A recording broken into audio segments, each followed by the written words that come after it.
So how are you, Nicholas, this time? I'm okay. Good. Did you have a good weekend? I did. Wanted to do kayaking at Costa Brava. Oh, nice. Yeah. Okay. Any gigs? Sorry, what? Did did you do any gigs? I did. I basically I'm doing like 5 days in a row of gigs. Like, yeah. I tried out some political jokes last night. It was fine. I'm still alive. Ah, all right. Are you posting any of them? Yeah, I want to like fine tune some of it. Like one of them is like a song that kind of like mixes the history of Israel and Palestine, mixes with like anal sex jokes. Ah, all right. And Tricky territory, huh? yes. But Okay. I'm looking forward to seeing it, maybe. um, my dilemma with it is that because you can't say everything, you can't jam all the facts in a song. So Sure. yeah, so there are some sentences I'm afraid of it gives it like an image of the history that's distorted. Like how they dance the balance of like artistic, stuff and historical facts. I mean, I get it, but even with a joke, even with a rather long joke, you can't squeeze all the information there. So you always rely on people knowing the references or know them enough. And you can always be accused of, leaving this thing or that thing out if they want to, go and nitpick it Yeah, or find faults with it. yeah, yeah. So it's a risk that you take, especially if it's a dodgy topic. Yeah, dodgy. Ah, Yeah. on so many levels. Mm, Yeah. yeah. How about you? How was your weekend? Oh, it was good. Well, I went to Scotland for a few hours. So right now we have the Edinburgh Fringe. Um, Yeah, are you doing it? no, I'm not doing it. Well, Why? the reason I went up was that I can claim that I was kind of part of it because, well, there's so where do I start? Ed Fringe over the past few years has come under attack, just like any other major cultural event, Yeah, for being left-leaning and woke and not really about its original roots anymore. which is Fringe, So the original. exactly. Well, first of all, it's not that fringy because you have major comics who have been on TV and everything playing as well.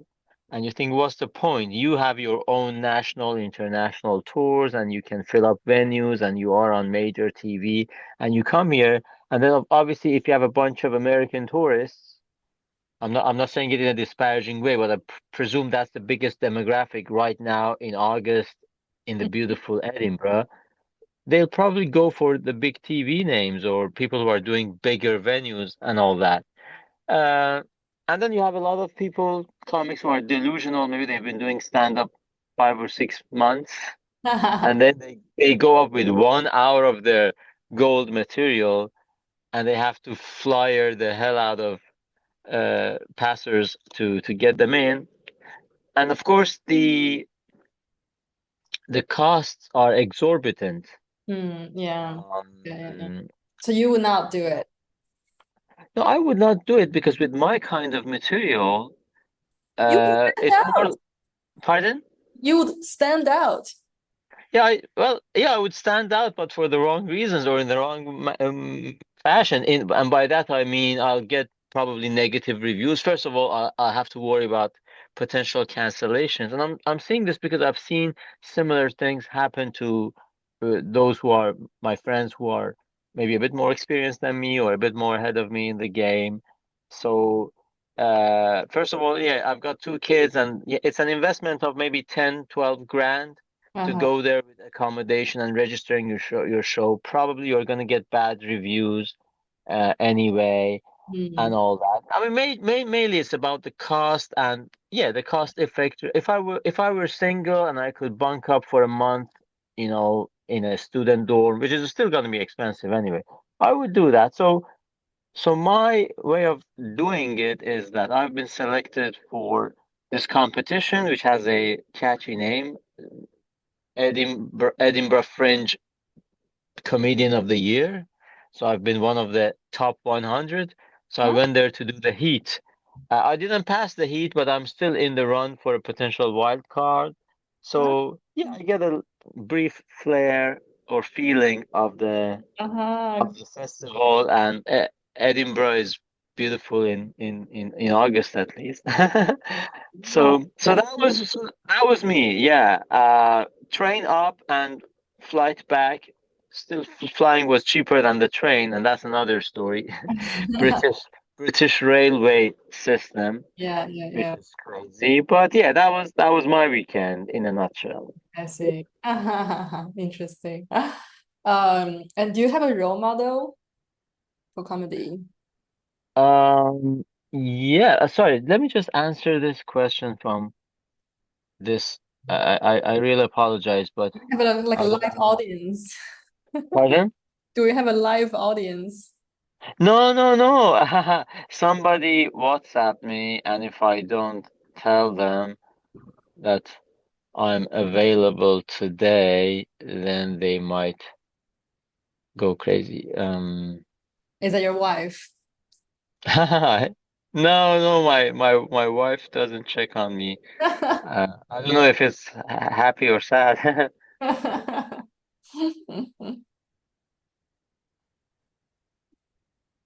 Okay, sorry about that. It's okay. So do you wanna ask the question again? Yeah, yeah. I mean, it Sorry like, for messing up with your edit. yeah. I mean, we might even keep it. Who knows? Mhm. So like, who is your role model for comedy? Um, I mean, obviously everyone has their favorite comics, and I have a bunch, but maybe my top favorite is Norm Macdonald, who passed away a couple of years ago, sadly. I Okay. never met him face to face, but he was kind of tongue in cheek. I think very funny, very smart, but accessible, pretending not to be smart, Uh, pretending to be a very common man. And he also didn't care about what the audience thought about him. In mm, fact, one of the funny stories is that if he did well, he would disappear after the gig, but if he did poorly, or matter of perspective, maybe he didn't do poorly, but the audience received him poorly, then he would go stand at the door and shake everyone's hand. So, so these are the funny things about him. And sometimes some of my YouTube viewers see a bit of Norm in me or make a comparison, and I find it very, very flattering. uh-huh. Um, so yeah, Norm Macdonald is one of my top favorites. Who else? Who else? I like in America. I like Brian Regan, who is a very clean comic, and as I said before, people who do observational and let's say mainstream comedy, Hmm. everyday life, and they make it funny. I have a lot of respect for them because to see the funny and to do because and you always um tread territory that has already been done and done to death by others. So you gotta come at it with a fresh perspective, and you need to be really good. So Yeah. I like Brian Regan. I like Jerry Seinfeld. Every now and then I listen to a bit of him. Of course, these are all different. Um, in the UK, um, who do I like in the UK? Well, Yeah. I like my Scottish friend Leo Kearse. I joke that his accent is not very easy for me to understand. I mean, it's it's taxing to listen to a Scottish accent because you have to concentrate to. Yeah. I'm kidding because I've listened to him a lot, so my ears are used to the accent. Hmm. Um, yeah, who else? Okay. Who do you not like? That's famous. Oh, where do I start? I just don't like. I just don't like woke comics or lefty comics. Hmm. Well, I don't like unfunny comics to start with. And this is not about politics, but sometimes I mean I generally don't like, and this is not about you because I'm talking to you, and so I'm not risking of uh, offending you because I generally don't like female comics, uh, and because I mean I think it's just a fact of nature. Women tend to be less funny than men. They are better at other stuff, Oh and my that's fine. God. Uh, Oh but my. no, I'm not saying this is about you because there are always exceptions. As I said, or did I? It's good to be an exception, right? But in I've done my biggest show so far in the US, which was 2 months ago in Boston. I opened for a female comic for Leonarda Joni, and I'll be opening for her in Florida in September. So I'm not bigoted or biased. I'm willing to be surprised, and sometimes I am surprised, and that's fine. But you know what it is right now, promoters or TV producers who want to diversify the lineup for the sake of diversity. And sometimes you watch someone and you think, oh, you're doing this big club or you're doing this TV show, and there's no way in heck that you would be doing this if you were not black or minority or a woman or a combination of that. That's just my opinion. Um, I do love, so I don't remember, I'm not good with names, but um, okay. there's a very dark comedian, female comedian, From where? like from European country, but lives in America. Um, her account is something's funny. Like I have a horrible memory. Okay, let me just look. Uh, I wanted to say Christina Maria or Maria Christina. This is this tall American blonde girl with glasses, and she does non-woke jokes. I like her, but her name I follow her on TikTok or somewhere, but yeah, I like her. But yeah, these are generally the exceptions. But It's, man or woman, a lot of it is just hack, and they're just repeating the same talking points, and it's not even funny anymore. mm, Sorry, I interrupted you.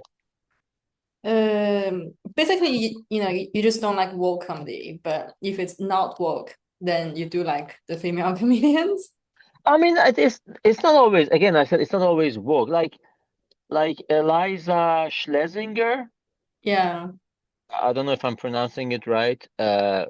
Probably I'm pronouncing it right because Americans with European names tend to butcher their names. So in Europe it would be different. But anyway, she's not even political, but those few bits, and she's big. She's been on Comedy Central and everything. But it's just she's just telling a bunch of women.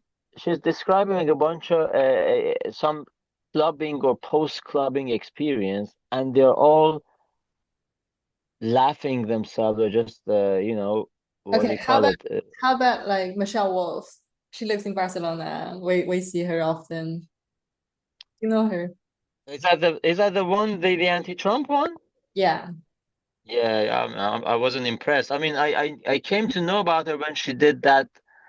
What is it? That correspondence White dinner House thing. Correspondents' Dinner. Yeah.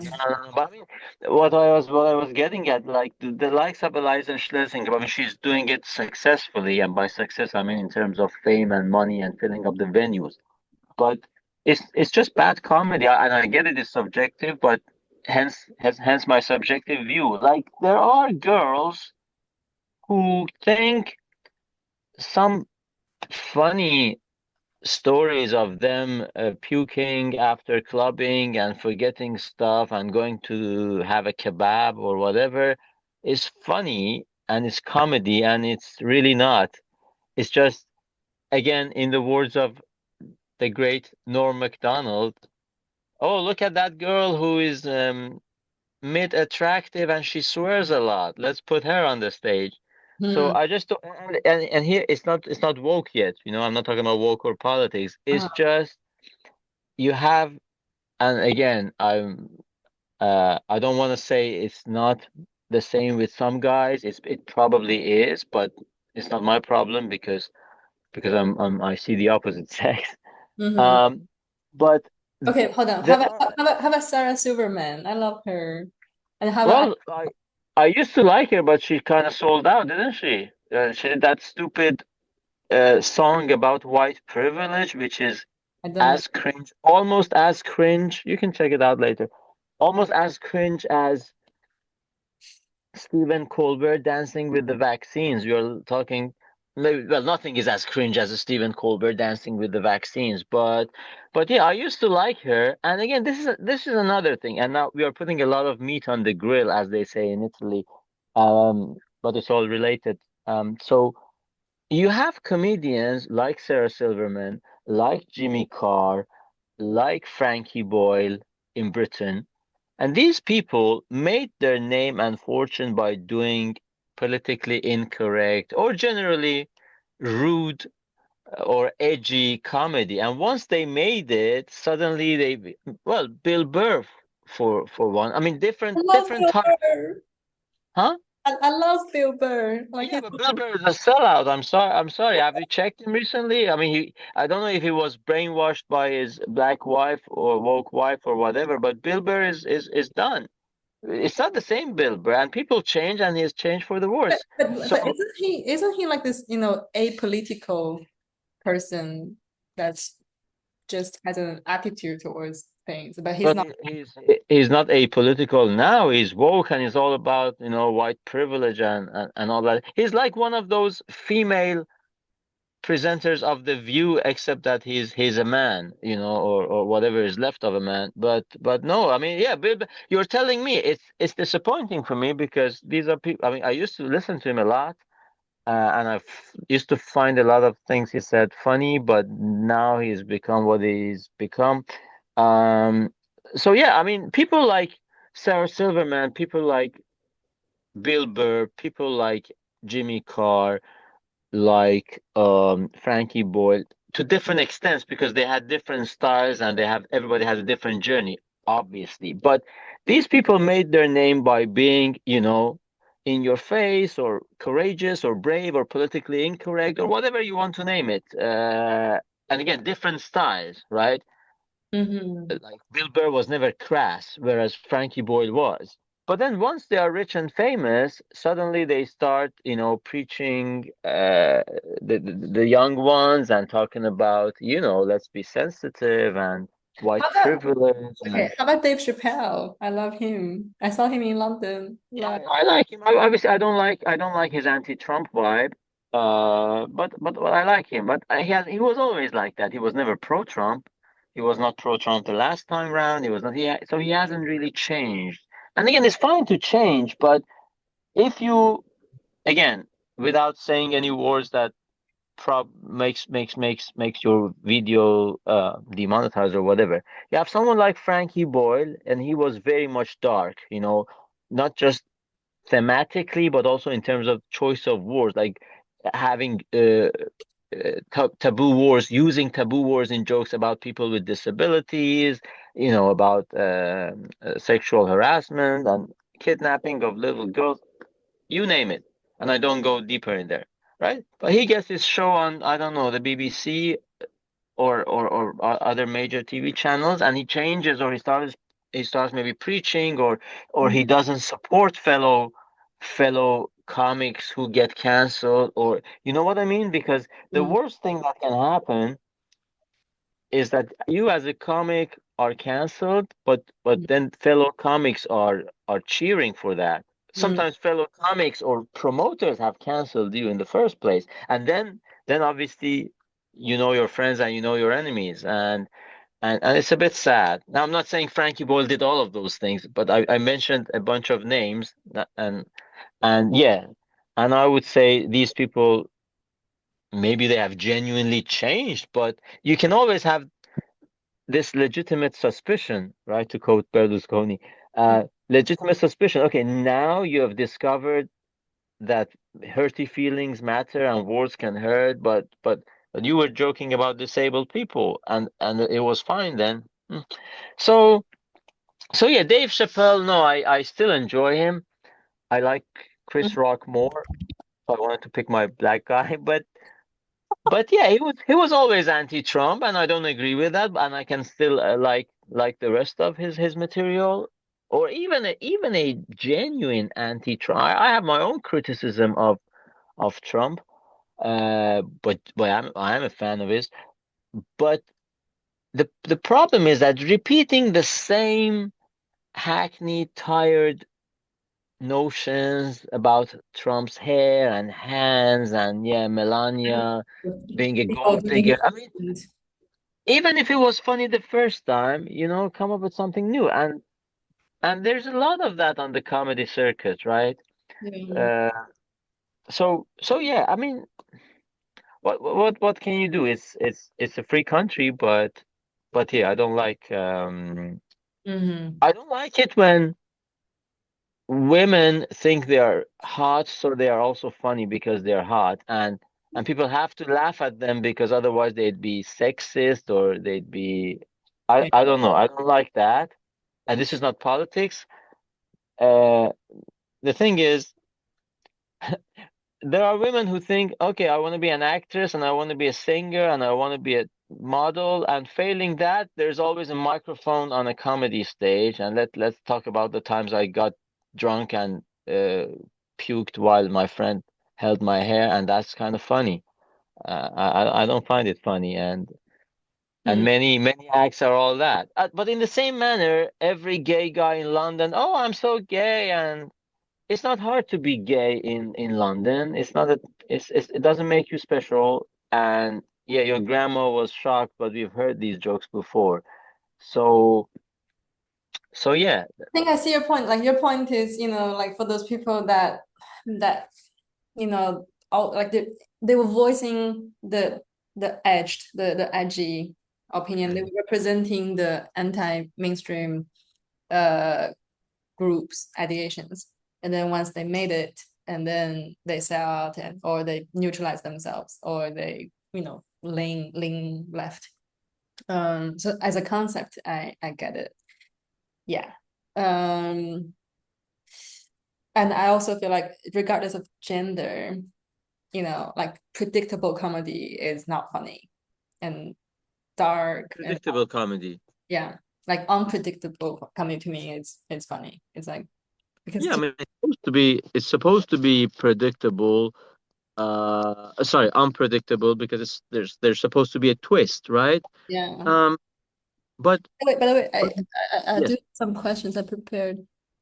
Oh, Mm, from your viewers, from your audience. no, no, from no one give up. Oh, oh, that's so sad. Okay. Maybe next time I'll be more famous to stimulate more questions. I'm waiting for this video to blow up in 10 years after you. Yeah. Okay, so I think the topic of shame, because as a Mm, therapist, I'm really, really interested in this topic. Sometimes I would do edgy material, and then sometimes it'll go well, and sometimes the same mm, material didn't go well with a different audience, right? Uh, sure. yeah, and in my day job as a therapist, it's all super safe. Try to be, not always, like Mm, then sometimes I would feel this shame when I say something that's obviously not the mainstream, and I feel like that would make me a horrible person. But then I say it anyway because I honor the craft of comedy. I honor that, hmm you know. So I wonder, do you experience shame, and how do you deal with that? So, shame because of the theme that you are treating, or because of the words, or because it's potentially about you? Just I I'll leave it open. Just shame. Oh, You okay. ever feel that way after a set? And then do you ever feel concerned about how people, your friends and families and the hmm parents of your kids' schools, uh, hmm how they think of you, stuff like that. Right. Well, I mean, I'm still not that famous or big to think about. Probably my kids' parents don't know I do this on the side. Um, but generally, I am a shy person, or I was a shy person, and so I've always endeavored or struggled against my natural shyness, which is then when I was a teacher, then I was a TV reporter, TV presenter, and now doing stand up. So I like it because in a way it helps me push and to overcome maybe my innate or old time shyness. Mm. But but that's just personality. I mean, some people say they are terrified of public speaking, and this is some form of public speaking. And thankfully, I don't have that. So it doesn't. Obviously, I'm a bit concerned, and again, depends. And you know this very well. Depends how confident you are in your material and how confident you are in the audience. Do they already know you? Because audience who have clicked on my link to buy the ticket are going to be different from random audience who didn't expect me or Yeah. didn't even expect stand up. You know, Yeah. Yeah. they Yeah. invite you to a corporate gig, which is always flattering because you have been picked by the person in charge of the Christmas party, Mm-hmm. right? Mm-hmm. Who might be the boss or not the boss, but just in charge of the Christmas party, and it's flattering. But then some of the company workers who come to this Christmas party maybe didn't even know that there was going to be stand-up. Uh-huh. So you have different levels of expectation, and you can be more or less confident. Material, Yeah. audience, But what about the venue. shame part? Do you have a personal experience to it? A personal experience? No, I mean, if I've been heckled, which I have, or interrupted, or things like that, I've been annoyed. I haven't feel ashamed. Wow. Should I have? I don't know. I mean, again, it depends because my comedy is generally clean, and that is also my what my audience wants. The occasional F word or rude theme, but I never get graphic usually, because that's just not my style. But Mm. then in those cases, I need to be a bit careful because I have a lot of Christian following, Uh, which mainly started with my pro-life set. Sometimes I are you, even so are you selling out by being careful for your Christian following? which question? Like, are you selling out that if you're careful just because you have Christian following? Selling. I mean, I don't have much to sell yet. I wish I could, sell out for a big TV I don't know. No, I just think it's a bit about. That's a very good question. It's a bit about consistency and brand continuity. I mean, I've never needed to say anything that I thought, oh no, I'm not going to do this because I have a lot of Christian followers. Because at the end of the day, the values and the vibe are the same. But if I could keep it clean, because not just because of the Christians, it's because of monetization, it's because I would like to do dry bar comedy, for example, one day. And generally, I think it's good practice to keep it as clean as possible, but also not just from a marketing and financial point of view, but also because, again, as I just said, the mid attractive girl who swears a lot, there's a lot of unnecessary swearing, and people, some comics think just by swearing, they come off as edgy. Or no, you are edgy if you go after Islam in London, as yours truly does, okay? Or go after abortion in London, or go after immigration in London, you name it. So unnecessary swearing doesn't make you edgy or anything. It just causes problems in terms of monetizing and all that. Mhm. um yeah, that was. but yeah, it happens. Like I have a mild, bland Jesus joke, and the joke is not even offensive to Jesus, or it's not a criticism of the Jesus. It's not about Jesus, right?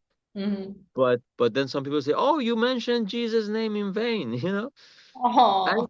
and I'm like, "Yeah, listen, this is an Italian saying. It wasn't even invented by me. Right? I'm just using it." But yeah, you have all kinds of You can't all please you know. everyone, right? No, you can't please everyone, but if there are people who like you and follow you, you want to keep them on board, you know. I wouldn't say it's still selling out, but yeah, you want to be aware of, because you cannot please everyone. And again, especially in my case, because with someone like me, brand recognizability is almost everything, because I'm not made a mainstream comic, right? Mm-hmm. Uh, whether you like it or not, whether I like it or not, I have carved myself this niche, and I'm happy about this niche. But then you gotta protect your niche. Okay. Yeah, so shame. Obviously, if I don't do well, I don't feel so good, and I'm not brave as Norm Macdonald to go to the door and wait for everyone to come out and shake their hands. Uh, I would question my set, but I would also question the audience in my head, because again, depends. Is it new material, so you have no idea, or is it something kind of tried and tested? So if these guys don't get it, maybe they are too drunk, or maybe they are idiots. Mm-hmm, mm-hmm. It Yeah. it can be either.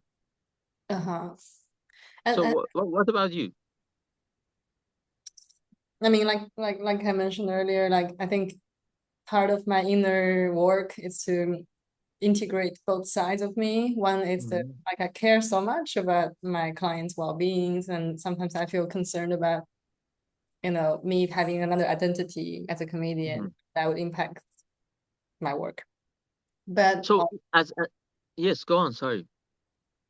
you go ahead. Yes, go ahead. So as a therapist, you are, maybe you shouldn't, but you could be judging the patient. Like I guess it's best practice not to. But as a comic, you are being judged for sure. You are being judged. I don't know which famous comic said that. Every 10 seconds or every 18 seconds, you are being judged, right? yeah. I mean, I think my biggest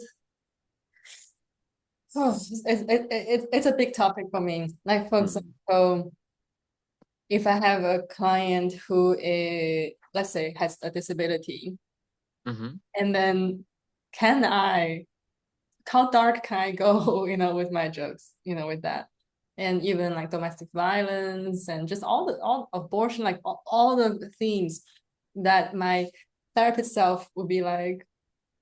My therapist self is super, I think, super left, and my comedy self is like a bit neutral, Mm.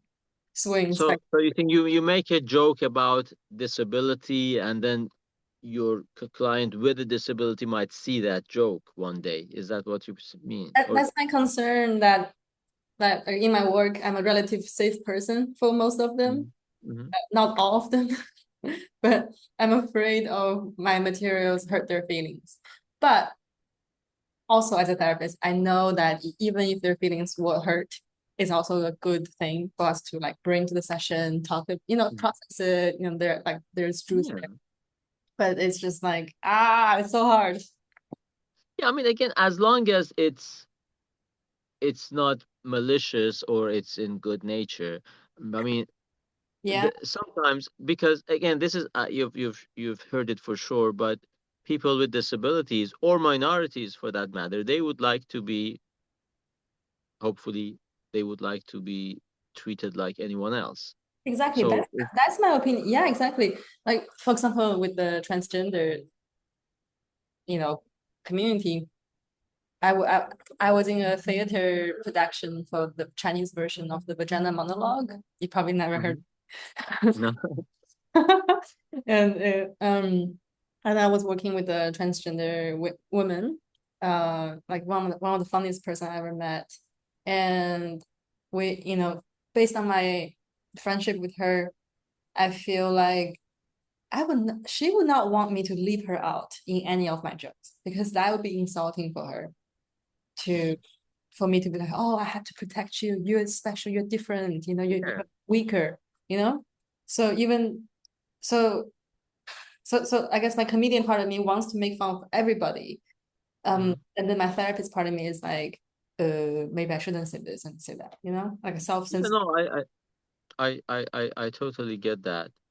Um, which is yeah, I mean, again, depending on what the day job is, uh, you could, I guess my former employer, when I was at the BBC, they could argue, well, they did argue that that my comedy could bring their brand into disrepute, Uh-huh. which is weird because they were at that time and even later and even before they were dealing with scandals surrounding their pedophile news presenters.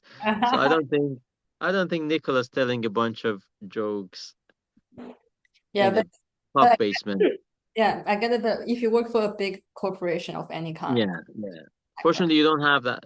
Yeah, it's another story, but it's sad that these corporations think that they own you not just for the 40 hours per week it. that you give them in exchange but for money, but also the rest of your life online and offline. But of course, the hypocrisy was that again, as I said, they had bigger fish to fry and they had bigger issues. And again, it wasn't applied evenly across the board because if I were a left-leaning woke comic, nothing would have happened to me.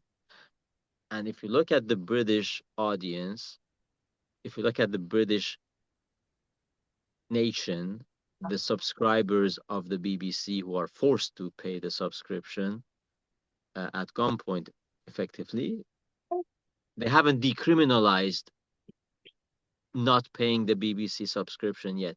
So my point is the majority of these people voted for Brexit, and the majority of them, according to every election result, wanted less immigration, and and they are certainly not in favor. They are certainly the majority aren't woke, but that's another story. On It's that it's a, note, it's a so yeah, do you have time for another chunk of this conversation?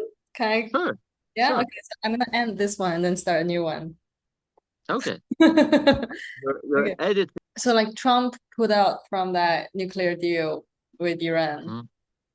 and Yeah, yeah, you are I pro-Trump. remember your joke about it. Yeah, I saw that video on Yeah. Instagram on your Instagram. Like, what's your thoughts on that?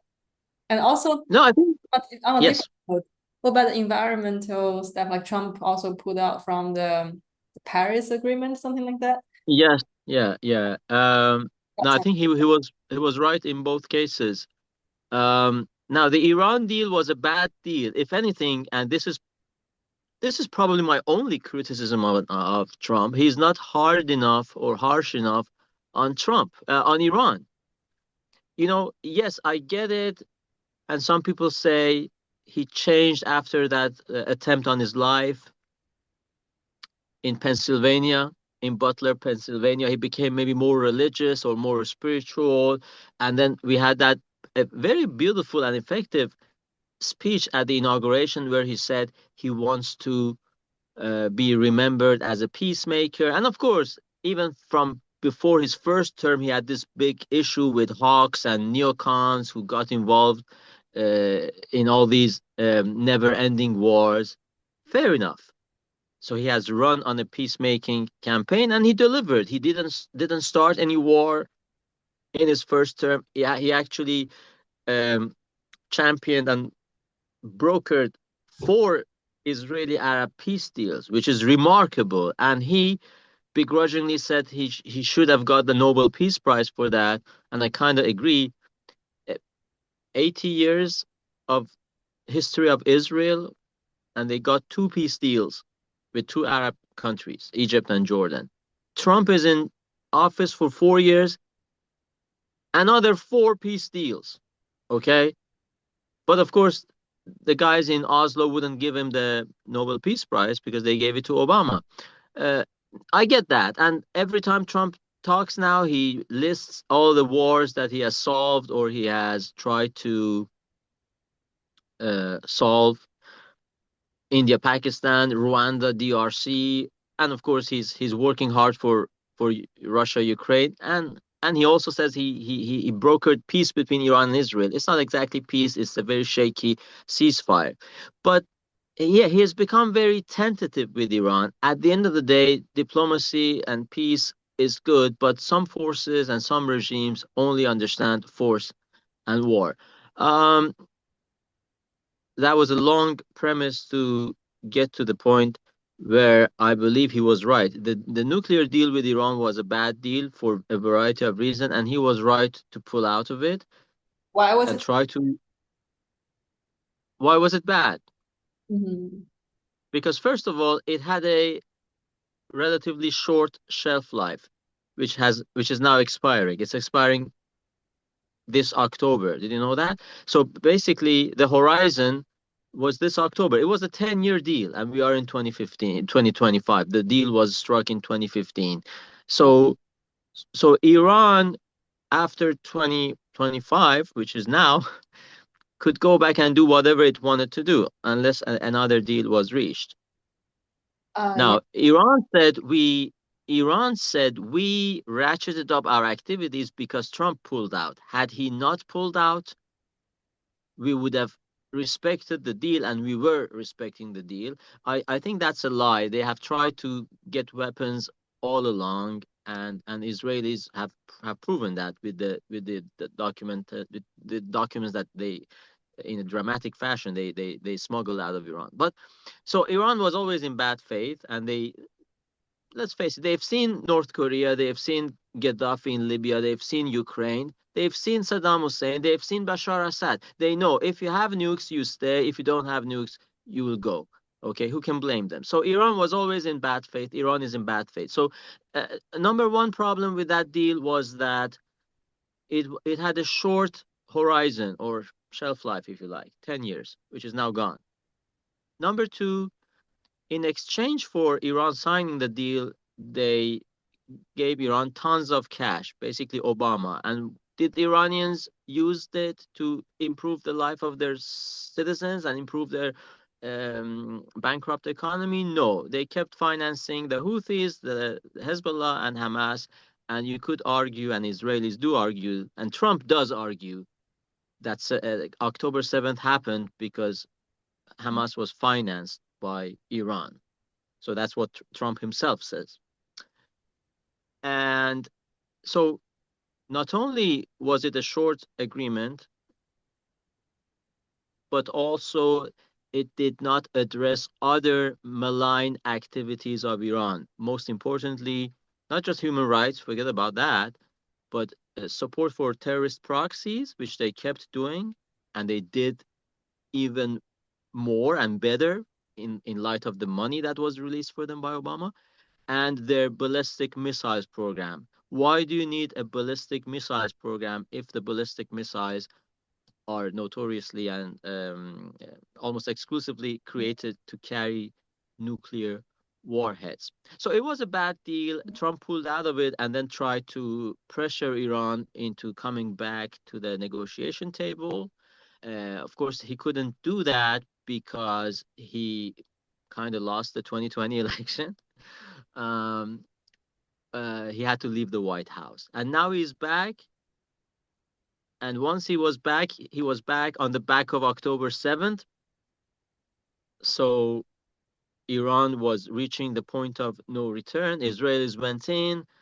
Trump was kind of putting the brakes on Israel. Some people say no, Trump was actually cosplaying or it was a decoy for to tell everybody, no, I want peace, I want peace, I want peace, so that Iranians get complacent. But when Israel went in and Trump saw the dramatic success of the Israeli operation, he probably thought, okay, I want in on this victory. So I do some surgical attacks, showcase the might of the US military, maybe China and Russia are looking and taking notes. And then I broker the peace. He calls it peace. It's a shaky ceasefire. Uh, but that's that. So I think Trump shouldn't have reined Israelis. He should have let Israelis to do even more, and should have been and should get tougher with Iran in general. But he was right in saying that that deal was not a good deal. It was basically something the Europeans wanted to pat themselves on the back and say, "Yeah, we solved Iran. You don't solve Iran. You remove the regime. Otherwise, there's no chance."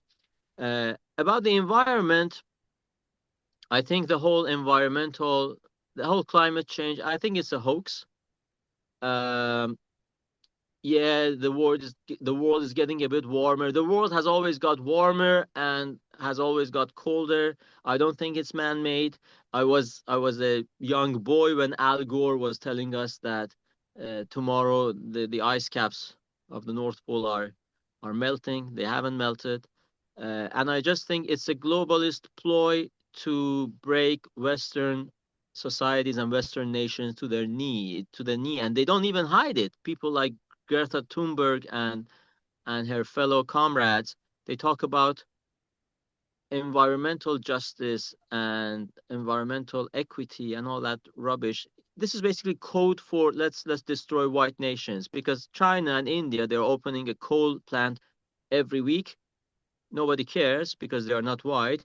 It's all about making life harder for white nations and making our production and our manufacturing harder, our bills more expensive. It's just about reparation. Never mind the fact that, again, the solar panels and the wind turbines, you can argue, first of all, they come from China. Under what conditions they are made? They are not recyclable. They destroy the landscape. Um a lot of cement to put these wind turbines into the ground, and you need for the car batteries, you need a lot of rare minerals, and these rare minerals are often, again, extracted in third world countries with little or no regard for the workers' rights, for child labor, and for the environment. Again, a similar scandal like bioethanol, and I did some projects on this when I was at the BBC. You destroy corn. Sorry, you destroy forests to grow corn, and then you turn corn into fuel for cars when people next door are starving because you don't want to use oil. It's just messed up. And the viciousness with which, and again, I use a joke about this because maybe I don't know bioethanol, or maybe I'm not an environmental expert, and I'm not, but I know Islam, for example, and I'm an expert there. So my joke was, they tell me the environment, mass media, and prestigious um outlets and world leaders tell me that climate change is real. But they also tell me that Islam is the religion of peace. So I don't know what to believe. The same people who tell us Islam is the religion of peace, and they tell us that diversity is great, that men can wake up and become women, that COVID vaccines are fantastic. These same people tell us that we need to eat bugs, and we need to have fewer cows, and we need to have electric cars, and the world is becoming hotter and hotter by the second. So I don't buy it. Okay. But what about like circling back to Trump? Like, what Hmm. isn't it obvious that he's presenting like lies and misinformation, and he's denying facts, and Which you facts? I don't know, like I'm not a journalist, but like it but Mm. like in his general demeanor, in his everything that he represents, like No, I think, I, also I mean, just like I think I'm not very eloquent in politics, but didn't he kind of like put his people in the judicial system and fired mhm. people against him, that kind of thing. And No, no, no, committing like no. isn't he committing all kinds of crimes? federal crime. No, so if they try to attribute any crime or non-crime, any misdemeanor under the sun to him, and they couldn't make it. They couldn't make that. The woman came out and said 40 years ago in this shopping center, this man raped me, and they couldn't even prove that, unsurprisingly. So he was tried in a civic court, which meant in New York, of all places, which meant they didn't have to prove he was guilty beyond any shadow of doubt because it wasn't a criminal procedure, it was a civic procedure. So they thought, okay, if it's reasonable enough, and even they couldn't prove rape, so they proved sexual harassment or something. You remember they tried to pin this other case on him in New York. You've heard about it, that he lied to the bank for a loan. He blew up the value of his property, which everybody does, including myself. Including myself. You want a loan from the bank, you want to get a loan on your house, or you want to get a new mortgage. The bank says, what is the value of your house? And I think this is it. And of course, the bigger the value, the better, because the bank trusts you a bit more and feels a bit more secure. Now, the bank has the option to either believe you or to send their surveyor or evaluation expert, whatever it's called. And that's what they have done to me. Sometimes they have believed me, sometimes they have sent a guy. It's total normal practice, and they took that. And now people say, no, Trump must have been in the Epstein client list. Do you think if Trump was on Epstein's client list, Democrats would have sat on it for 4 years under Biden, and instead they were trying to trap him for what he told to the bank about that loan and the value of his property?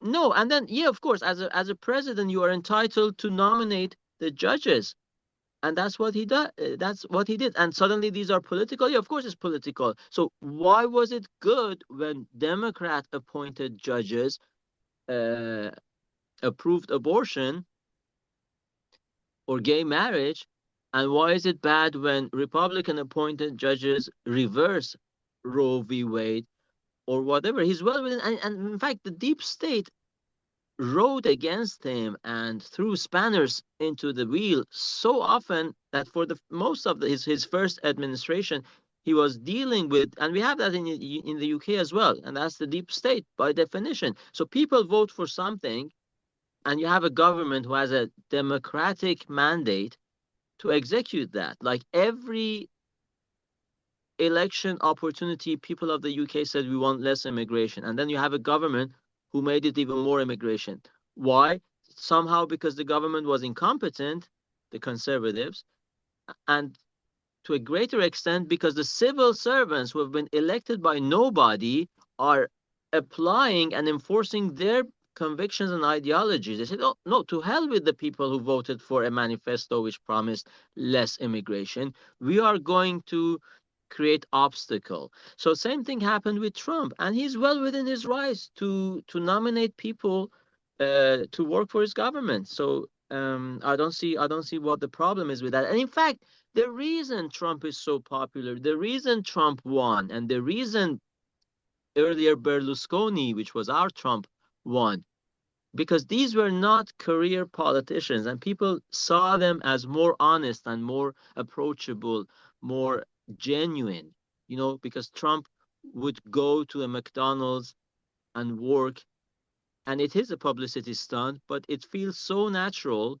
because people know this guy actually does eat McDonald's, and he's a billionaire, but he talks like me and you, and he dresses like me and you, and he comes off as genuine, as honest. Whereas Kamala Harris or That Obama or Biden, lie after lie, and autocue breaks.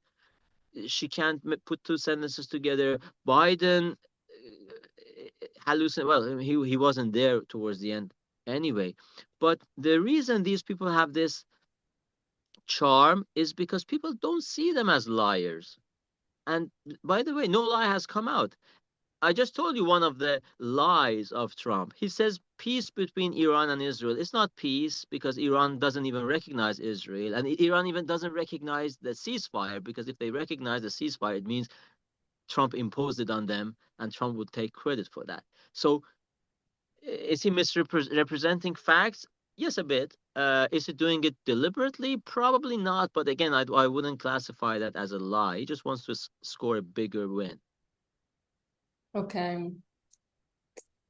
So what, like, how about like his, like taking, I guess, some Medicaid, like some healthcare, like away from, like after his, Mm, is it part of the big, beautiful bill that he passed, or, like mm, basically, I feel like some people, like the bottom, scale of economic, social economical situations, mm. people, they're worse off somehow. And I feel like the middle class, they're paying more tax, or I don't know, just like that's I don't live there.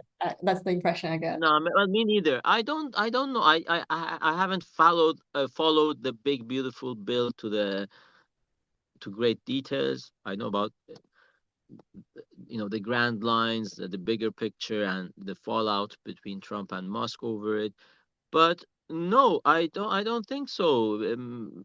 From what I understand, statistics are on his side. Stock market is doing well. Popularity polls show him having an unprecedented level of, and despite the whole tariff war, which did scare even some of his supporters, but some of those supporters, like Ben Shapiro, who was a supporter, and um,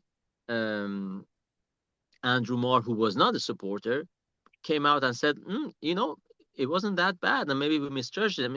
And over the past few weeks, he has secured a trade deal with first UK, India, South Korea. So I think it kind of is proving him right. We'll see how it goes, but in terms of the details of middle class paying more tax, I don't think that is the case. And of course, well, very soon we will hear about it because in America, for better or for worse, they have all these elections. The midterm is coming up in a year or so, a year and a half.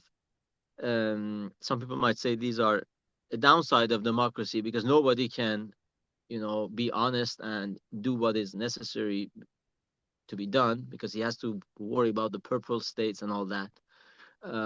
But if he has made things worse in the midterm elections for the Congress, we will see that.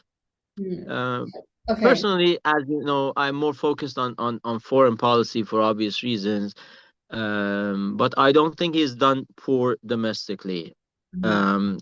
Border and immigration, fantastic. Bring it on, more of it. But in terms of the day-to-day life, I'll see next. I mean, I was in I was in Boston in May. The prices are shocking. Sometimes London-like prices, if not more. We will see how that goes. Yeah, But thank yeah. you. Yeah. Um, so okay, so when you entered into America looking Iranian, Mm.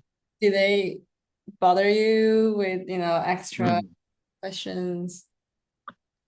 Well, on a good day, and if I've had enough sleep, I'll look Italian. And of course, I don't enter America on an Iranian passport. I enter on a British passport, which has a visa because as a proud owner of an Iranian passport, I had to get a visa. Um, I can't go on the so-called ESTA. I can't just pack and go. I need to have the visa, which I do. No, I mean, I've had 3 or 4 visits to the US so far. No, no issues. Um, no, they ask you the usual questions. What are you visiting? The first time I went to Tucson, Arizona. I thought maybe that's a bit suspicious. Your first visit. Yeah. It was lovely, by the way. Near Mexico, fantastic weather in October. But if you watch Family Guy or U.S. comedy, there are some places are the butt of the jokes. So Yeah. so yeah, I love it. Pardon?